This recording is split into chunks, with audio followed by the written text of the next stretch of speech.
accidentally put the tournaments for next season in the compete tab early, and they're giving us a glimpse into exactly what's going to happen next season for competitive. We now know what the game mode is going forward. We now have console tournaments, a lot more console tournaments. We have way more zero build tournaments, and we're also seeing the potential return of proper LTM cups, not just kind of goofy ones where you only get points for a win, like proper floor is lava LTM cups with prize pools. So what tournaments do we have next season? Let's kick off with the ones that we know. These have now gone into the compete tab, so you can check them out for yourself, but iFireMonkey tweeted them out and summed it up very, very well. So we have the zero build victory cash cup duos, and then we have regular victory cash cup solos, which is builds. That's what we currently already have. Now, this format is changing a little bit though. If you go to the compete tab and you check how many people qualify, it is a lot more than what we've seen previously. For EU now, it's going to be the top 11,500 players are going to go through to finals. For NA, it's going to be top 9,000. For Brazil, Asia, and Middle East, it's going to be top 1,250. And for OC, it's top 750. So instead of having the regular 7,000 people make it through on EU, for example, it's now 11,500. This means Fortnite is theoretically going to be giving away even more money for these, because in the finals, you have 3 games, 1 hour, and every single win is $100. If there's this many more people playing in the finals, that means there's more lobbies and therefore more money. But last time we saw this happen, where they added more people into the finals, that's when they reduced the amount of games you can play from 7 in 3 hours down to only letting you play 3 in 1 hour. So potentially this could see a reduction again in how many games we can play, but we'll have to wait and see, and we'll see how that goes. Now, we also have Mix Up Monday duos and Mix Up Mondays zero build duos. Now, that doesn't sound too exciting. The Mix Up Mondays have been those tournaments where they just change a couple rules and nothing really happens, but leakers have found them adjusting and updating old LTMs, which could potentially become actual LTM tournaments. Mix Up Mondays for me have never really been a great idea. I don't really understand who they're for. They're not purely competitive because they always have some kind of goofy format where, you know, you only get points for eliminations gained with a certain weapon. Like, it's not really competitive, but I wouldn't really say that's like fun and casual either. Like, if a pro really tries to play a tournament with only the infantry rifle, because they're the only ones that gets points for kills, they're still gonna beat little Jimmy and Timmy, and they're probably not gonna have a lot of fun. I feel like either make it competitive like a regular cash cup, or make it fully goofy, like make it a floor is lava LTM, or like the laser beam game mode that everybody loved.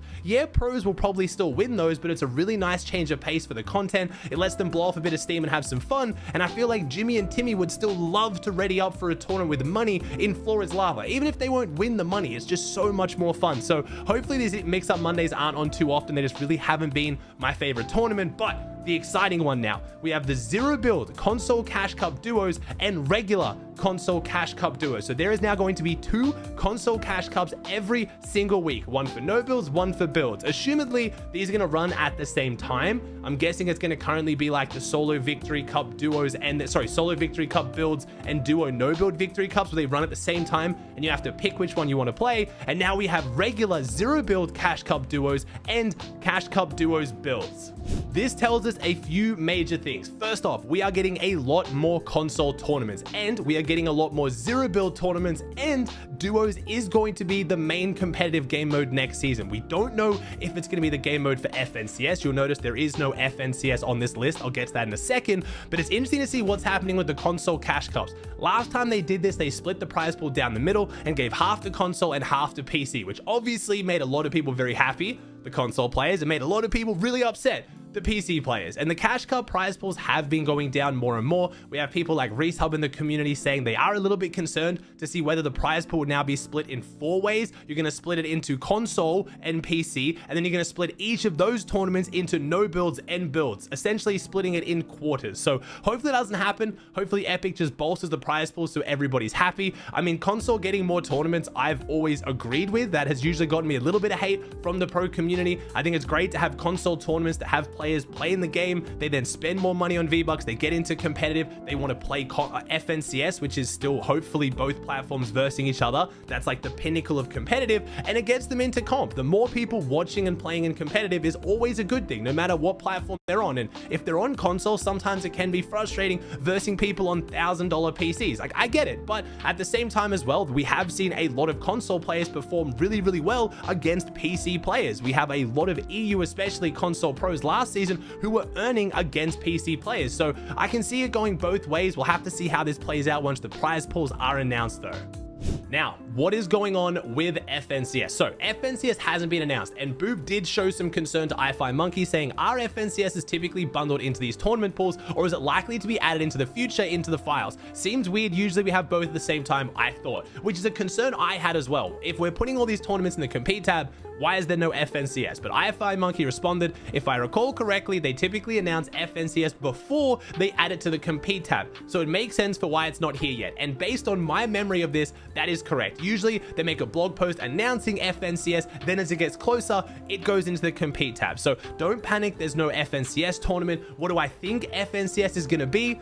I'm guessing it's going to be duos, and that might upset a lot of people. We've seen FNCS be duos now for 2 entire years. A lot of people hoping for a change up to trios or solos, a few people wanting squads as well. My original idea and what I really hoped we were going to get was a solo FNCS to kick things off. Just a chance for everybody to play the game, compete, make money, build up their PR, prove themselves as a good player to find better teammates in the future. Because if you're a really good player but you can't find a good teammate, you really haven't had that much to prove yourself in over the last few years. You've just had victory cups which don't really show your true strength as a player. So I think a solo FNCS would have been great. It's always when the player base is absolutely pumping. We got a new chapter. It would be really good to get people into competitive, because when you need to find teammates, you need to rely on teammates. It's very, very hard for the average player to find someone to play with, you know, a few times a week, every single time a tournament's on. Where solos, if you can't play this week, you can play next week. You show up, you dominate, you do well. It's much, much easier to do for a casual, and I think we should be trying to get as many people into competitive as possible right now after the numbers we've seen from OG Fortnite. A bunch of casuals are back on the game. We have console cash cups to get them into playing, and then potentially FNCS, if it's a solos, would get even more of those. So at the same time, I would have loved to see a solo FNCS season 1 and then a trio FNCS season 2 just to change things up, like let everyone have a change of pace, enjoy themselves, and just have fun, something different from duos. And then I think we should go back to duos for the last 2 seasons of the year, and those 2 seasons qualify for the major LAN. I love the global championship. It was so incredibly hype. It was by far the best lobby of Fortnite we've ever seen. The qualifiers really made it feel like we had the best of the best represented. But at the same time, we had it running the whole year, and from the first FNCS, only like 6 teams qualified in the whole world. Half of them wanted to split up anyway. Half of them you forgot by the time global champs came around, so it doesn't really make sense to have the qualifiers run that deep. So I think 1 solo FNCS, a trio FNCS, and then 2 duo FNCSs that get to the LAN would be a much more fun way to do it. Now, obviously there might just be no LAN, which means you can run whatever you want, but I think Epic sticking to duo FNCS is just because it's simple. They know how it works. It's ran for a couple years now. It's been successful, depending on whether you thought this went well or not, but it's working currently, and I think that's how Epic is doing competitive. From what I can see from this list, they're not trying to change too much. They added console cash cups and they changed zero builds a little bit, but for the most part, they're kind of just sticking to what they know. They're not really trying anything crazy, and we've seen that in the past as well. Hopefully maybe later in the year they start trying things a little bit different with competitive, because I do think with Fortnite not being, you know, a conventional esport, anyone can log in and just play and do well. I think what keeps that going and what keeps the hype around that is the variety. I think it's not meant to be like Counter-Strike that's going to last 20 years being the exact same way. I think Fortnite having duos as the main game mode is fine. I think duos is a really, really good game mode. I do think they should change it up a little bit and make it a bit more exciting for the variety.